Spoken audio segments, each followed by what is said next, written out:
ఈరోజు మనతో పాటు ఉన్నారు ప్రముఖ సినీ క్రిటిక్ దాసరి విజ్ఞాన్ గారు. నమస్కారం. నమస్తే అండి. సో ఇప్పుడు ఏంటంటే చాలా సినిమాలు అయితే సంక్రాంతి మనకి పండగ ఉంది, సంక్రాంతి బరిలోకి చాలా సినిమాలు రావాలని కోరుకుంటున్నారు. అయితే ఇప్పుడున్న టైంలో ఒక చర్చ అయితే వేదిక మీదకి వచ్చింది. ఏంటంటే ఈగిల్ సినిమా, రవితేజ గారి ఈగిల్ సినిమా తప్పుకుంటున్నట్టయితే ఒక వార్త చర్చనీయాంశం అయింది. సో ప్రతిసారి అంటే మనం లాస్ట్ టైం కూడా చూసాం, వార్తేరు వీరయ్యలో కూడా తను కూడా చిరంజీవి గారితో చేశారు అదే సినిమాలో యాజ్ ఎ బ్రదర్గా. సో ఈసారి కూడా ఉంటుందనుకున్న వాళ్ళ ఫ్యాన్స్కి ఇది ఎలా చూసుకోవాలంటే బ్యాడ్ న్యూస్ అనుకోవాలా, ఇలా ఫ్యాన్స్కి అయితే ఎలా ఉంటుంది? యాక్చువల్లీ ఈగిల్ని తప్పించారని విష ప్రచారం జరుగుతుందని ఒక వర్గం వాదిస్తుంది. యాక్చువల్గా ఏంటంటే సంక్రాంతి టైంలో ఎవరో ఒకరు తప్పుకుంటే కానీ థియేటర్ సమస్య తీరదు అని బలంగా నమ్ముతున్నారు అందరూ. సో ఆ టైంలో ఒక్క సినిమాని తప్పిస్తే ఇంకా మిగతావన్నీ బాగుపడతాయని, ఆ ఒక్కటి దేన్ని తప్పించాలో అర్థం అవ్వట్లా. Raviteja cinema last year Raviteja సంక్రాంతికి వచ్చి హిట్ కొట్టాడుగా బాలతేరు వీరయ్య వల్ల. నెక్స్ట్ ఆ సినిమాలో రవితేజ వల్లే హిట్ అయింది యాక్చువల్లీ ఇంకా చెప్పాలి అంటే.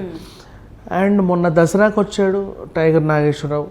ఆ తర్వాత అంత లాస్ట్ ఇయర్ డిసెంబర్లో ధమాకాతో వచ్చాడు. ఇంకంతే ఇక ఆయన వరుస పెట్టి మంచి మంచి సినిమాలు తీస్తున్నాడు. అండ్ అలాగే జనాలు కూడా ఆదరిస్తున్నారు, సినిమాలు హిట్ అవుతున్నాయి. రవితేజ గారి మీద ఉన్న హోప్స్ బాగా పెరిగిపోయాయి. పైగా టైగర్ నాగేశ్వరరావు కొంచెం అనుకున్నంత కలెక్షన్స్ రాలేదు కాబట్టి ఈ సంక్రాంతికైనా రవితేజ గారు నిలబడతారన్న నమ్మకం జనాల్లో ఉంది. సో అట్లా ఆయన కలిసి వచ్చింది కదా అని. సో ఆ ప్రొడ్యూసర్ వెనక్కి తగ్గట్లా. కార్తిక్ ఘట్టమనేని డైరెక్షను, అండ్ ఇంకా దాంట్లో శ్రీనివాస్ అవసరాల ఉన్నారు, మధుబాల గారు ఉన్నారు, మంచి మంచి ఆర్టిస్టులు ఉన్నారు, ఇద్దరు హీరోయిన్లను పెట్టుకున్నారు. ఏదో ఒక రకంగా అయితే ముందుకు వెళ్తున్నారు. నెక్స్ట్ ఇంకా ఆ పక్కన పెట్టేస్తే ఈగిల్ కనుక తప్పుకుంటే ఆ థియేటర్స్ అన్ని నాసామి రంగకి వెళ్ళే అవకాశం ఉంది. అది నాసామి రంగ అంటే ఇప్పుడు ఆయన కూడా ఈ మధ్యకాలంలో బంగారు రాజు, సోగ్గాడే చిన్ని నాయన ఇట్లాంటి సినిమాలు నాగార్జున గారు చేస్తే జనాలు ఆదరిస్తారు, ఆయనకు కూడా హిట్ అవుతుంది. అది ఏంటో ఫ్యామిలీ టైప్ ఆఫ్ చిత్రాలు ఆయన్ని బాగా ఆదరిస్తూనే ఉంటారు ఎప్పుడు కూడా, అది తెలిసిందే. ఇక వెంకటేష్ సైంధవ్ సినిమా గురించి చెప్పుకుంటే వెంకటేష్ గారికి 75th సినిమా, శైలేష్ కొలను ఆయన హిట్, ఇట్లాంటి సినిమాల డైరెక్టర్, అందరికీ మంచి అంచనాలు ఉన్నాయి. అండ్ వెంకటేష్ గారిని కూడా సంక్రాంతికి చూడాలని ఇంతకు సీతం వాకిట్లో సినిమాల చెట్టు ఎంత పెద్ద హిట్ అందరికీ తెలుసు. సో సంక్రాంతికి వెంకటేష్ గారిని ఉంచుదాం.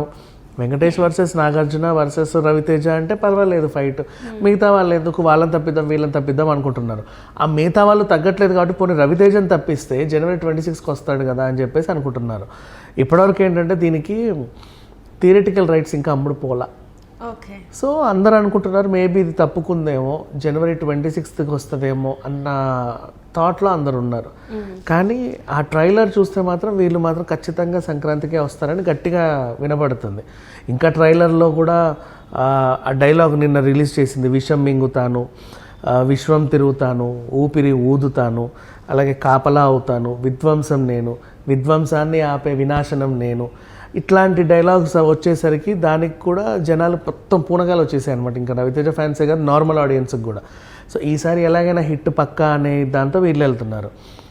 నాసామి రంగాన్ని తగ్గమనొచ్చు కదా ఎందుకు అని చెప్పేసి జనాలు అంటుంటే నాగార్జున గారు ఆయన్ని తప్పించే అవకాశం లేదు. పైగా అన్నపూర్ణ బ్యానర్ మీద వాళ్ళకి ఓన్గా రిలీజ్ చేసుకున్న థియేటర్స్ ఉన్నాయి, వాళ్ళకి ఇచ్చేవాళ్ళు ఉన్నారు. సో ఇట్లా ఇక ఈ హనుమాన్ వీళ్ళు తగ్గట్లా, ఎవరు తగ్గట్లా. ఇంకా గుంటూరు కారంనేమో దిల్ రాజు గారిని ఎత్తినేసుకునేసరికి ఇంకా దాన్ని రేంజ్ ఎక్కడికో వెళ్ళిపోయింది. సో ఇట్లా ఇన్ని ఎందుకంటే ఇంకా చెప్పాలంటే సీతం వాకిట్లో దిల్ రాజు గారి సినిమానే, మహేష్ కాంబినేషన్లో దిల్ రాజు అంటే ఇప్పటివరకు అన్నీ సక్సెస్లే, అంటే ఆయనకైతే డబ్బులు వచ్చాయి. సో ఇట్లా చూసుకుంటూ వెళ్తూ ఉండి అండ్ మైగా త్రివిక్రమ్ గారి సినిమా ఎవరిని తప్పించాలో ఎవరిని ఒప్పించాలో అర్థం కావట్లేదు. అందరూ కూడా సంక్రాంతికి వీళ్ళు పోస్టర్ రిలీజ్ చేసుకున్నప్పుడే ఇదేంటి ఒకరు వస్తున్నారు అని అందరూ చర్చించుకున్నారు. అప్పుడే వీళ్ళు ఏదో మాట్లాడుకోవాలి. సంక్రాంతి అంటే ప్రతిసారి కనీసం సినిమాలు ఉంటాయి. లాస్ట్ ఇయర్ కూడా వాల్తేరు వీరయ్యకి వాల్తేరు వీరయ్య బడ్జెట్ ఒక 100-150, వీరసింహారెడ్డి 100-150, వారసుడికి 300 కోట్లు పెట్టామని ఆయన చెప్పుకుంటున్నాడు. తెగింపు కూడా 100-150 కోట్లతోనే వచ్చింది. ఆ కళ్యాణం కాబట్టి చిన్న సినిమా 5-4 కోట్లతో వచ్చి ఉంటుంది. ఓవరాల్గా చూసుకుంటే 1000 కోట్లు పడ్డాయి. 1000 కోట్ల వసూళ్ళు తిరిగి తెచ్చుకోవడం ఇండస్ట్రీకి అది ఎంత ఇదనేది చూడాలన్నమాట. సో వెనక్కి తెచ్చుకోవాలి.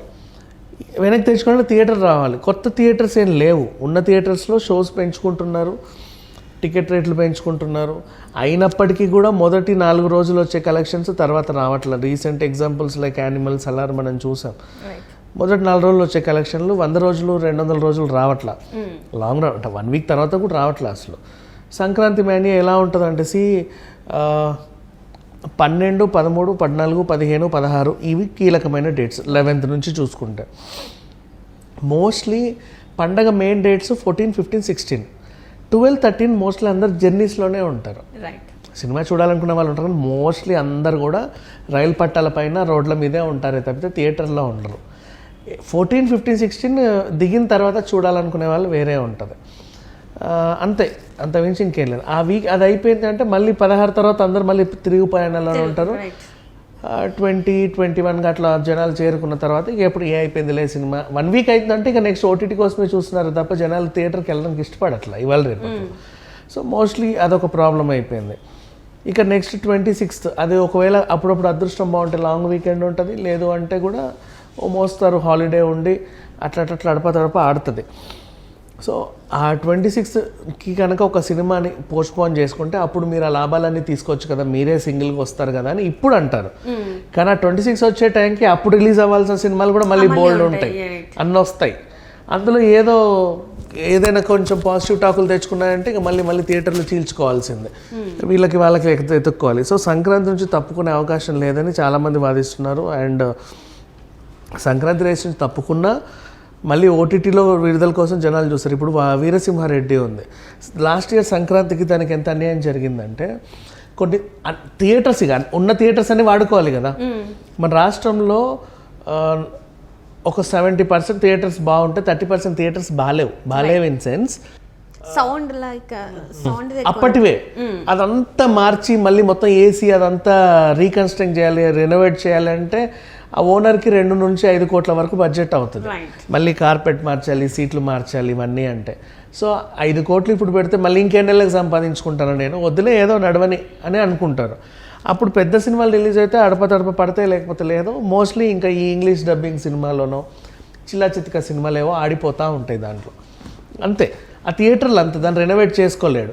రెనోవేట్ చేయాలి అంటే ఈ ఏషియన్ సినిమాస్ లాంటి వాళ్ళు అప్పుడప్పుడు వస్తారు, పెద్ద వాళ్ళు వచ్చి దాన్ని కొని రెనోవేట్ చేసుకొని దాన్ని మల్టీప్లెక్స్ లాగా మార్చి చేసుకుంటారు. అది వేరే విషయం. అమ్ముకోలేక అలానే బాగు చేసుకోలేక, అమ్మడానికి ఇష్టం ఉండదు వాళ్ళకంటూ, కొన్ని చరిత్రలు ఉంటాయి, సెంటిమెంట్లు ఉంటాయి. బాగు చేసుకోవడానికి చిల్లర ఉండవు, ఏదో నడిస్తే నడవని పోతే పోనీ అన్నట్టు వేసేస్తారు. పెద్ద సినిమాలు పడ్డప్పుడు అయితే ఇట్లాంటి థియేటర్లన్నీ వీరసింహారెడ్డికి ఇచ్చారు.